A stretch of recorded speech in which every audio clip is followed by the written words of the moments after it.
A nós descei, divina luz, e a vós descei, divina luz, e as nossas almas acendei o amor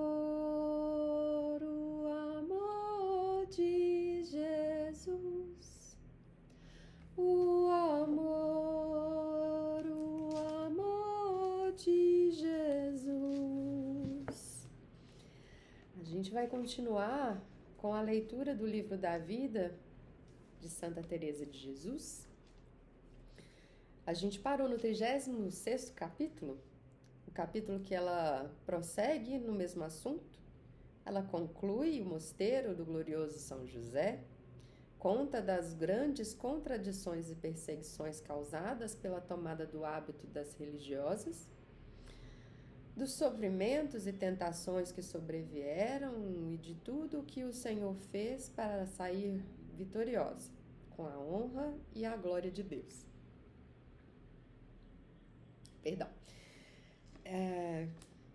Hoje é uma quarta-feira, eu não sei o dia que você estará assistindo este vídeo, mas quarta-feira costumamos fazer uma reverência ao glorioso São José, e não por acaso também a gente vai dizer aqui, né, relatar aqui, eu vou ler para você a conclusão do mosteiro nesse capítulo do livro. Então eu queria deixar aqui uma linda oração de São José que eu vou ler para você. Glorioso São José, modelo de todos os que se dedicam ao trabalho, obtende-me a graça de trabalhar com o espírito de penitência para expiação dos numerosos pecados meus, de trabalhar com consciência, pondo o culto do dever acima de minhas inclinações, de trabalhar com recolhimento e alegria, olhando como uma honra empregar e desenvolver pelo trabalho os dons recebidos de Deus, de trabalhar com ordem, paz, moderação, paciência, sem nunca recuar perante o cansaço e as dificuldades, de trabalhar sobretudo com pureza de intenção, com desapego de mim mesma, tendo sempre diante dos olhos a morte e a conta que deverei dar do tempo perdido, dos talentos inutilizados, do bem omitido e da vã complacência nos sucessos, de tão funesta a obra de Deus. Tudo por Jesus, tudo por Maria, tudo a vossa imitação, ó Patriarca São José. Tal será a minha divisa na vida e na morte. Amém. E aí, na sequência dessa linda oração, te convido também ao Pai Nosso. Pai nosso que estais nos céus, santificado seja o vosso nome. Venha a nós o vosso reino e seja feita a vossa vontade, assim na terra como no céu. O pão nosso de cada dia nos dai hoje, perdoai as nossas ofensas, assim como nós perdoamos a quem nos tem ofendido. Não nos deixeis cair em tentação, mas livrai-nos do mal. Amém. Ave Maria, cheia de graça, o Senhor é convosco. Bendita sois vós entre as mulheres. Bendito é o fruto do vosso ventre, Jesus. Santa Maria, Mãe de Deus, roga a Deus por nós, pecadores, agora e na hora de nossa morte. Amém. Glória ao Pai, ao Filho e ao Espírito Santo, assim como era no princípio, agora e sempre, por todos os séculos dos séculos. Amém. Ó Virgem dolorosíssima, as vossas lágrimas derrubaram o império infernal. Bom, vamos continuar? Tendo partido de Toledo, vinha muito contente pelo caminho, determinando-me a sofrer com o maior amor quanto aprovesse ao Senhor. Na mesma noite em que cheguei a Ávila, chegaram também os despachos para o mosteiro com o breve de Roma. Fiquei admirada, os que sabiam como o Senhor já tinha apressado a minha vinda, igualmente se espantaram, compreendendo a grande necessidade que havia disso e em que conjunturas o Senhor me trouxera. Com efeito, encontrei aqui o bispo, o Santo Frei Pedro de Alcântara, e outro fidalgo, grande servo de Deus, em cuja casa se hospedava Frei Pedro de Alcântara. por pessoa em quem os servos de Deus achavam apoio e acolhimento. Antes, dois conseguiram que o bispo admitisse o mosteiro sob sua jurisdição. Não foi coisa fácil, por tratar de conventos sem rendas. Este prelado era tão amigo de pessoas que viam determinadas a servir ao Senhor, que logo se afeiçoou à nossa causa e resolveu favorecê-la. A aprovação do Santo Velho e muitos que se insistiu com uns e com outros para que nos ajudassem, foi o que tudo aplanou. Se eu não tivesse vindo em tal ocasião, não sei, repito, o que teria acontecido, pois este santo homem pouco se demorou aqui, talvez menos de 8 dias. Estava bem enfermo e daí em muito pouco tempo o Senhor o levou consigo. Parece que Sua Majestade o tinha guardado até se concluir a fundação, pois andava muito mal havia bastante tempo. Não sei se mais de 2 anos. Tudo se fez debaixo de grande segredo. A não ser assim, nada se poderia ter feito. De tal modo estava o povo contrário ao projeto, como se viu depois. O Senhor ordenou que um de meus cunhados adoecesse. Sua esposa estava ausente daqui. Em tanta necessidade, deram licença para sair do mosteiro e tratar dele. Dessa maneira, nada transpareceu. Algumas pessoas não deixaram de ter alguma suspeita, contudo, não acreditavam de todo modo. Coisa admirável, a doença não durou mais do que o tempo necessário para o negócio. Quando houve necessidade de sua saúde para que eu me desocupasse e a casa ficasse desembaraçada, logo o Senhor lhe atribuiu tão prontamente que ele ficou maravilhado. Tive bastante trabalho para alcançar a aprovação de uns e de outros. Era preciso lidar de um lado com o enfermo, de outro com operários, a fim de acabarem a casa a toda pressa, dando-lhe forma de mosteiro, pois faltava muito. Minha companheira não estava aqui. Sua ausência nos parecera necessária para mais dissimular o que se passava. Eu via que todo o êxito dependia da brevidade, pois, por muitos motivos, um dos quais era o receio de que, de uma hora para outra, me mandassem voltar ao meu antigo mosteiro. Foram tantas as dificuldades que pensei ser essa a grande cruz que me estava esperada. Apesar de tudo, parecia-me pequena em comparação da que o Senhor me anunciara. Finalmente, estando tudo pronto, foi o Senhor servido no dia de São Bartolomeu. Algumas noviças tomassem o hábito e colocou-se o Santíssimo Sacramento. Assim, com todas as autorizações e formalidades requeridas, o novo mosteiro do glorioso Pai São José ficou fundado no ano de 1562. Estive presente à tomada de hábitos, juntamente com outras 2 monjas, no mesmo convento, 2 monjas do nosso convento, que por coincidência estavam fora da clausura. Estava eu ali com licença, porque em casa em que se estabeleceu o mosteiro era a residência do meu cunhado, que, segundo disse, tinha comprado com a melhor Estava eu ali com licença porque a casa em que se estabeleceu o mosteiro era a residência de meu cunhado, que, segundo disse, a tinha comprado para melhor dissimular negócio. Aliás, para não faltar a obediência em coisa alguma, tomava sempre parecer de pessoas doutas que me diziam que continuasse a realizá-lo, embora secreta e cautelosamente para os meus prelados não saberem. A não ser assim, pela mínima imperfeição que achassem no meu modo de proceder, deixaria 1000 mosteiros, quanto mais um, é certo. Desejava muito vê-lo estabelecido, a fim de nele mais afastar-me de tudo e corresponder à minha vocação, levando vida de maior perfeição e interna clausura.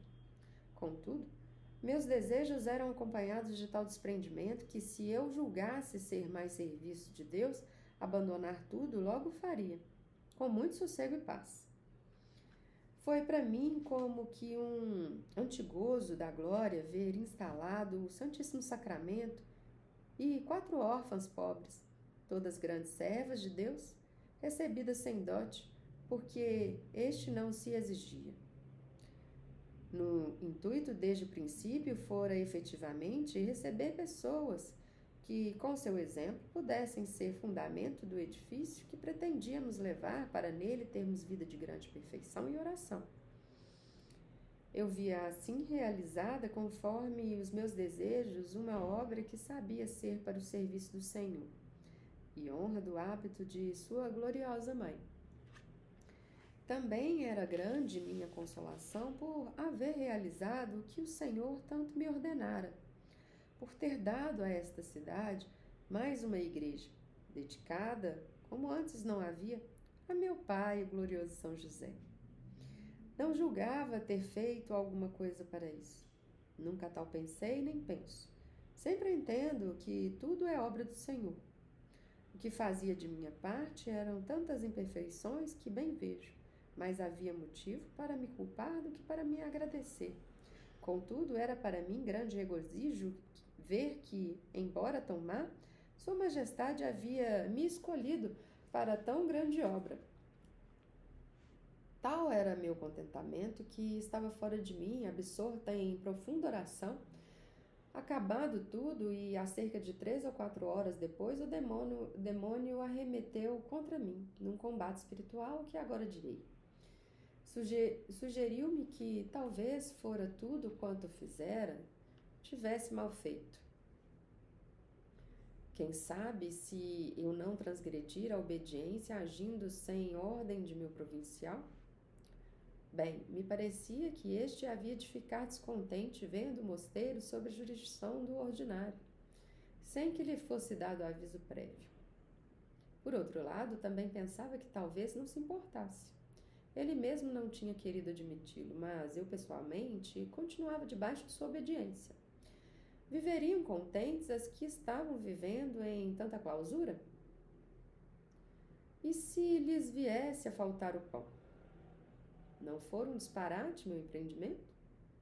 Se eu tinha meu mosteiro, para que me meter a fundar outro? As ordens recebidas do Senhor, os muitos pareceres e as orações quase contínuas durante mais de 2 anos, tudo se tinha apagado de minha memória como se nunca houvesse existido. Parecia-me ter procedido de acordo com apenas com o meu pensamento e desejo.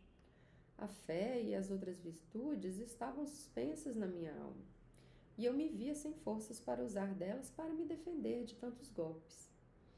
O demônio sugeria-me outras coisas, como havia de suportar tanta penitência, deixando casa tão ampla e deleitosa, onde sempre vivera tão contente com tantas amigas. As que punham um novo mosteiro talvez não fossem de meu agrado. Havia-me obrigado ao que estava acima de minhas forças e viria talvez a ficar desesperada. Não seria tudo ardil do demônio para me tirar a paz e quietude? Se eu viesse desassossegada, não poderia ter oração e acabaria por perder a alma. O demônio apresentava-me ao espírito estas e outras sugestões, todas ao mesmo tempo. Não estava em minhas mãos pensar em outra coisa. Além de tudo, sentia tão grande aflição, obscuridade e trevas na alma que não sei como descrevê-las. Vendo-me assim, fui para diante do Santíssimo de tal estado que nem podia encomendar ao Senhor. Podia me encomendar ao Senhor. Minha angústia semelhava-se à de uma pessoa em agonia.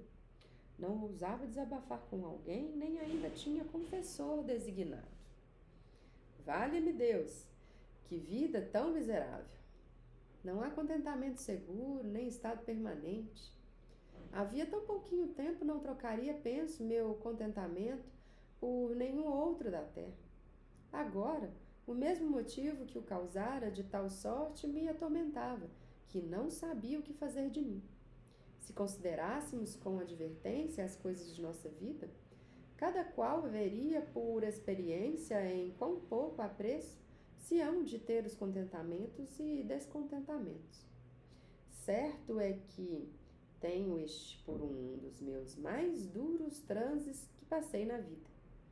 Meu espírito parecia adivinhar dos muitos sofrimentos que me esperavam, dos quais nenhum, no entanto, seria tão grande como este, caso tivessem durado muito. O Senhor, porém, não deixou que sua obra... O Senhor, porém, não deixou que sua pobre serva padecesse muito tempo. Nas tribulações nunca me faltou com seu socorro, e assim me amparou também desta vez. Deu-me um pouco de luz para entender a verdade e ver que em tudo era obra do demônio que me queria aterrorizar com as suas mentiras. Comecei a lembrar minhas grandes determinações de servir ao Senhor, os meus desejos de padecer por Ele. Pensei que cumprir não havia de andar à busca de descanso. Se surgissem trabalhos e sofrimentos, seria fonte de merecimento. Se me viessem tristezas, desde que as aceitasse por amor de Deus, serviam-me de purgatório. Que havia de temer eu, já que deixava sofrimentos, bons eram estes, pois na maior contradição está o maior lucro. E por que a razão me havia de faltar ânimo para servir aquele a quem tanto devia? Com estas e outras considerações, dominando-me, prometi diante do Santíssimo Sacramento esforçar-me quanto pudesse para obter licença, para ficar definitivamente nesta casa e prometer clausura desde que, em boa consciência, me fosse possível fazê-lo. Quando ela fala nessa casa, ela fala a casa de São José. Mal fiz isto no mesmo instante, o demônio fugiu, deixando-me tranquila e contente, como desde então tenho estado. Tudo quanto se observa nessa casa, a clausura, a penitência e o demais, é para mim extremo leve e suave. É tão imensa a minha felicidade que algumas vezes começo a pensar: que coisa mais saborosa poderia escolher na terra? Não sei que parte é isso que gozo de mais saúde do que nunca, ou é o Senhor que, vendo se é necessário e justo observar, e eu mesmo que todas, quer dar-me o consolo de o poder cumprir, embora com certo custo. É coisa esta que faz pasmarem todas as pessoas que conhecem minhas enfermidades. Bendito seja aquele que tudo nos dá e cujo poder tudo torna possível. Amém. Fiquei bem cansada de tal luta, mas rindo-me do demônio, ao ver que tudo fora sua obra. Creio que foi permissão do Senhor. Como eu nunca soube que coisa era descontentamento de ser monge, sequer por um momento, em mais de 28 anos que o sou, quis ele não só me dar a entender a grande graça que nisso me fez e de que tormentos me livrou, mas também infundir-me experiência, para que mais tarde, vendo alguma tenda neste ponto, ao invés de me espantar, me compadecesse e soubesse consolá-la. Passada essa tormenta, após a refeição, quis descansar um pouco. Não havia parado toda aquela noite e nas anteriores tivera sempre trabalho e preocupações, além do cansaço habitual.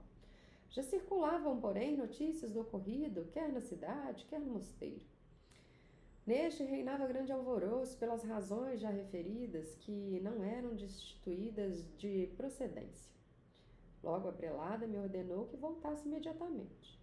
Ao receber a ordem, deixei minhas monjas bem penalizadas e parti sem demora. Compreendi que não poucos sofrimentos me aguardavam. Como a fundação já estava feita, muito pouco se me dava. Rezei suplicando ao Senhor que me favorecesse, ao meu pai, São José, que me trouxesse de novo à sua casa. Ofereci a Deus o que ia sofrer, e muito contente de que me oferecesse ocasião de padecer por ele e de lhe prestar algum serviço. Parti, na certeza de que logo me lançariam no cárcere. Confesso que se isso acontecesse, muito me agradaria. Exausta de tratar com tanta gente, precisava de não ter que falar com ninguém e descansar um pouco. Ao chegar, dei conta de meu procedimento à prelada, e esta se aplacou um pouco.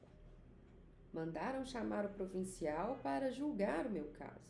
Tendo ele chegado, fui submetida a juízo, com grande contentamento de ver que padecia um pouco pelo Senhor. Não tinha consciência de haver ofendido a Sua Majestade na mínima coisa. Em nada tinha tido contra a minha ordem. Pelo contrário, com todas as minhas forças, procurava engrandecê-la. Para isso sofreria de boa vontade a morte, pois todo o meu desejo era de que se observasse a regra com maior perfeição. Recordei-me do julgamento de Cristo e vi que o meu nada era. Acusei-me como sendo muito culpada. Aliás, tal parecia a quem não estivesse informada de todas as razões do meu procedimento. Recebi do provincial ásperas repreensões, embora não tão rigorosa quanto lhe aconselhavam muitas pessoas e quanto merecia o delito. Eu não me quis desculpar, porque assim determinara a fazer. Pedi-lhe ao invés que me perdoasse, castigasse e não ficasse descontente comigo. Em alguns pontos, bem via eu que me condenavam sem motivo. Diziam que o tinha feito para ser tida em grande conta, para dar o que falar ao povo e coisas desse tipo. Entendia, porém, claramente que falavam a verdade quando alegavam que eu era pior que muitas outras. Não tendo guardado perfeitamente a observância estabelecida no meu mosteiro, como pretendia guardá-la em outro com maior rigor. Era escandalizar o povo e introduzir novidades. Tudo isto não me causava perturbação, nem pena, embora eu mostrasse tê-la, para não dar mostras de fazer pouco apreço daquilo que me diziam. Finalmente recebi ordem diante das monjas e de justificar meus procedimentos, e fui obrigada a fazê-lo. Como o meu interior estava em paz e o Senhor me ajudava, dei muitas razões de maneira que nem o provincial, nem as que ali estavam acharam em me condenar. Depois que fiquei com ele, falei mais claramente. Mostrou-se muito satisfeito e prometeu que, se fosse diante o negócio, logo que se estabelecesse a paz na população, ele me daria licença para voltar a um novo mosteiro. Com efeito, a cidade em peso estava alvoroçada, como agora direi.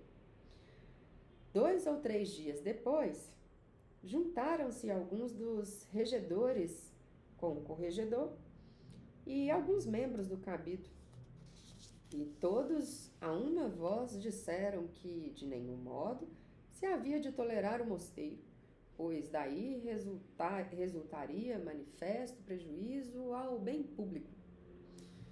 Por conseguinte, tratariam de tirar o Santíssimo Sacramento e absolutamente não permitiriam que a fundação fosse avante. Convocaram todas as ordens, cada uma representada por 2 teólogos, para que dessem seu parecer. Uns calavam, outros condenavam. Por fim, concluíram que se desfizesse imediatamente a casa. Só um licenciado, que é o Frei Domingo Banês, da Ordem de São Domingos, embora contrário a toda a pobreza em que o nosso mosteiro fora fundado, ponderou que não era coisa que, sem mais nem menos, se desfizesse. Olhassem bem, tempo havia para tudo. O caso era da alçada do bispo e outras coisas deste gênero. Muito valeram estes argumentos, pois era tal a fúria que foi felicidade não porem logo o plano em exercício. É que, em suma, o convento se havia de manter. O Senhor queria a sua fundação e pouco podiam todos contra a sua divina vontade. Quanto aos nossos contrários, não ofendiam a Deus, porque julgavam justas as razões e eram movidos pelo bom zelo. Mas faziam parecer a mim e a todas as pessoas que nos favoreciam. Estas eram em pequeno número e foram alvo de muita perseguição. Estava tão amotinado o povo que não se falava em outra coisa. Todos só faziam condenar-me, indo ora ao provincial, ora ao meu mosteiro. Eu nenhuma pena sentia de quanto diziam de mim. Era como se o dissessem, mas receava que desfizessem a fundação. Isso me causava sumo pesar, como também ver que as pessoas que me ajudavam perdiam crédito e passavam por muitos sofrimentos. Do que diziam contra mim, julgo poder afirmar que antes me alegrava.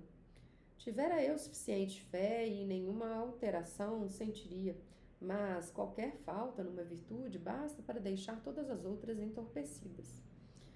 Passei muito magoada os 2 dias em que se reuniram na cidade as juntas de que falei. Estando bem angustiada, disse-me o Senhor: Não sabes que sou poderoso? Que receias? E assegurou-me que o mosteiro não se desfazeria.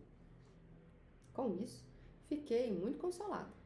Os partidários do povo remeteram informações escritas ao Conselho Real, e deste veio a ordem para que se lavrasse e lhe enviasse um relatório do ocorrido. Estava assim iniciando um grande pleito.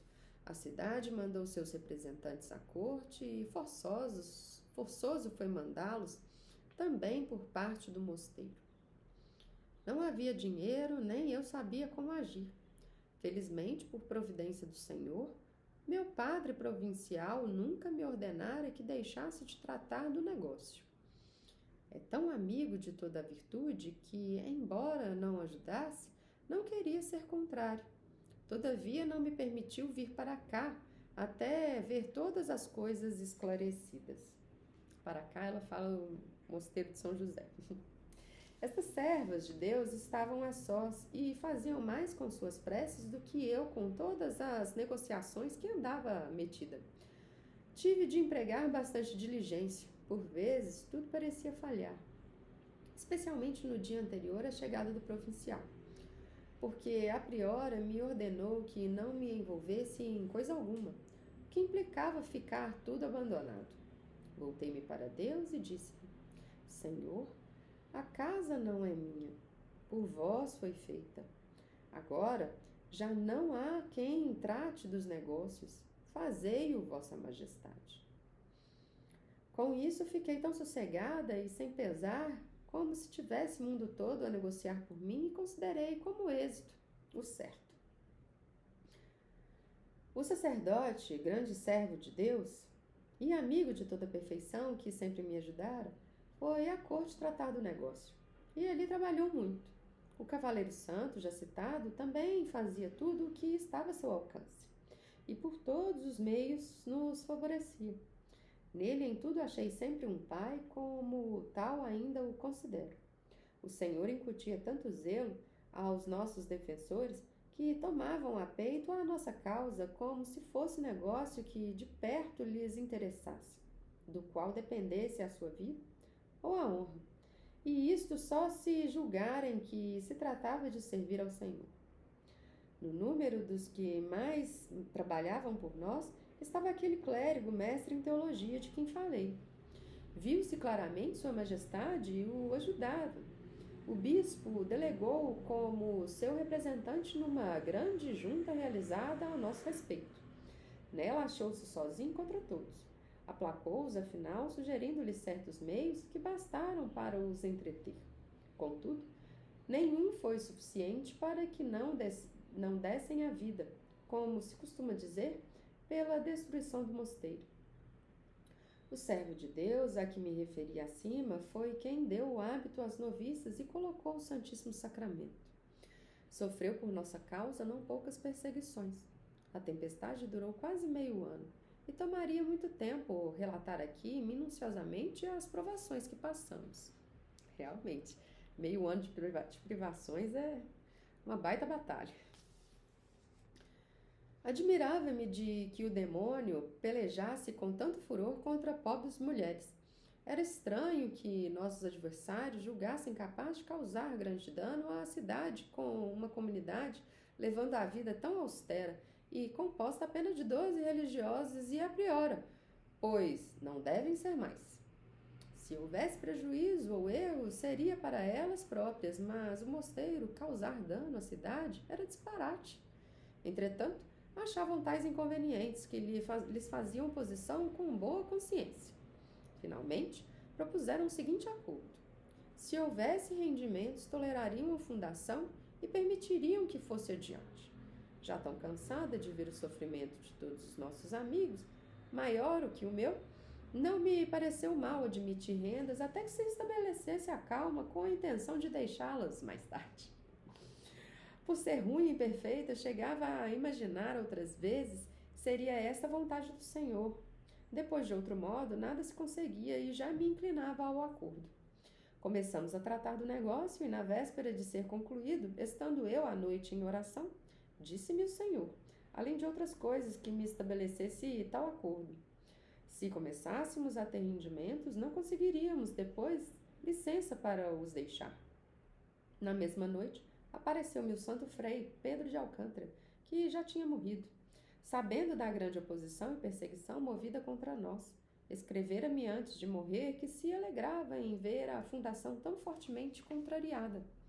Era sinal de que, neste mosteiro, se havia de servir muitíssimo ao Senhor, visto o demônio tanto se empenhar em nos combater, mas que eu não concordasse absolutamente em ter rendas. Por 2 ou 3 vezes, renovava na carta as mesmas palavras de persuasão, prometendo-me que, se eu assim procedesse, tudo se viria a fazer segundo minha vontade. Eu já tinha visto o Frei Pedro 2 vezes depois de morto e contemplara sua grande glória. De modo que a visão não me causou temor, senão muita alegria. Parecia sempre com o corpo glorificado, cheio de muita felicidade. Imensa era a glória de sua visita, que a sua visita produzia em mim. Quando o vi pela primeira vez, recordo-me de que, revelando-me o muito que se regozijava e declarou, entre outras coisas, que fora ditosa a sua penitência, pois lhe tinha alcançado tão grande prêmio. Já tendo falado, se não me engano, a respeito destas aparições, aqui ela falou sobre as aparições desse frei no capítulo 27. Já tendo falado, se não me engano, a respeito dessas aparições, aqui só contarei que desta vez mostrou o seu rigor, dizendo apenas que de nenhum modo admitisse rendas. E porque não queria eu tomar seu conselho, e logo desapareceu. Fiquei atemorizada e, sem mais demora, no dia seguinte, referi o ocorrido ao cavalheiro, a quem eu, em tudo acudia, com o mais dedicado. Disse-lhe que absolutamente não continuasse em ter rendas e deixasse o pleito ir adiante. Ele, nesse ponto, estava muito mais firme do que eu e se alegrou muito. Confessou-me depois que, com má vontade, tratara do acordo. Perdão.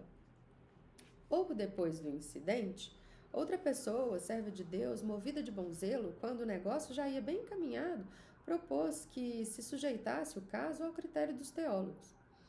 Daqui surgiram numerosas inquietações, porque alguns dos que me ajudavam foram da mesma opinião. E de todas as ciladas do demônio, esta foi a mais traiçoeira. Em tudo o Senhor me ajudou. Dito assim sumariamente, não se dá bem a entender o que se passou nesses 2 anos, desde que se começou esta casa até que se concluiu. Perdão, gente, eu moro do lado do hospital, então o barulho de vez em quando virá. Já um tanto aplacada a cidade, o padre licenciado dominicano Pedro Ibanez, que nos auxiliava, usou de grande astúcia para nosso fervor. Estava fora, mas o Senhor o trouxe e há tempo de nos fazer muito bem. Parece que Sua Majestade só o trouxe para tal fim. Mais tarde, ele me disse que não tivera motivo para vir. Por acaso tinha sabido o que se passava. Demorou-se aqui apenas o tempo necessário. Antes de partir, obteve, por certos meios, licença de nosso padre provincial para que eu viesse a esta casa, acompanhada de mais algumas, a fim de dar começo à reza do ofício divino e ensinar as que já estavam aqui. Parecia quase impossível alcançar permissão tão depressa. Foi imenso o consolo que tive no dia em que viemos. Estando a fazer oração na igreja, antes de entrar no mosteiro, num quase arrombamento, vi Cristo. Pareceu-me que recebia, com muito amor, que me punha na cabeça uma coroa, agradecendo o que eu tinha feito por sua mãe. Outra vez, Estando todas no coro em oração depois da completas, vi Nossa Senhora cercada de grande glória e revestida de um manto branco, debaixo do qual parecia abrigar-nos. Entendi quão elevado grau de glória o Senhor daria às religiosas desta casa. Ai, que lindo! Logo se principiou a rezar o ofício e o povo começou a ter muita devoção para com este mosteiro. Recebemos as noviças e o Senhor se pôs a mover. Os que mais nos tinham perseguido, para muito nos favorecerem e nos assistirem em esmolas. Já aprovavam o que tanto havia reprovado. Pouco a pouco desistiram do pleito, declarando-se convencidos de ser esta a casa obra de Deus, pois Sua Majestade tinha querido que fosse adiante apesar de tanta oposição. Agora ninguém julgaria acertado ter se deixado de fundar o mosteiro. Todos são tão solícitos em nos prover de tudo que, sem esmolarmos nem pedirmos coisa alguma, o Senhor desperta para que nos socorram. Deste modo, vamos vivendo sem nos faltar o necessário. Espero no Senhor que será sempre assim.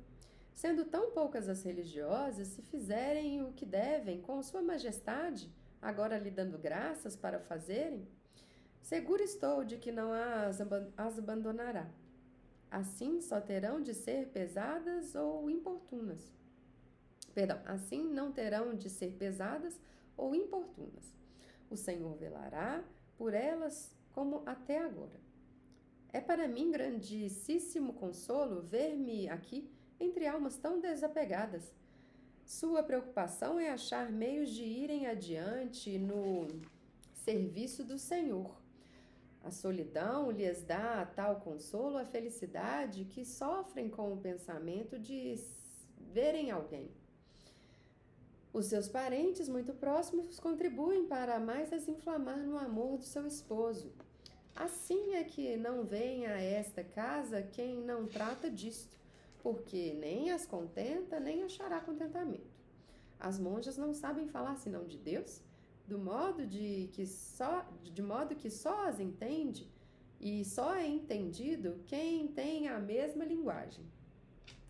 Guardamos a regra de Nossa Senhora do Carmo, a primitiva sem mitigação, como a redigiu Frei Hugo, cardeal de Santa Sabina, a qual foi dada em 1248, no 5º ano do pontificado do Papa Inocêncio IV.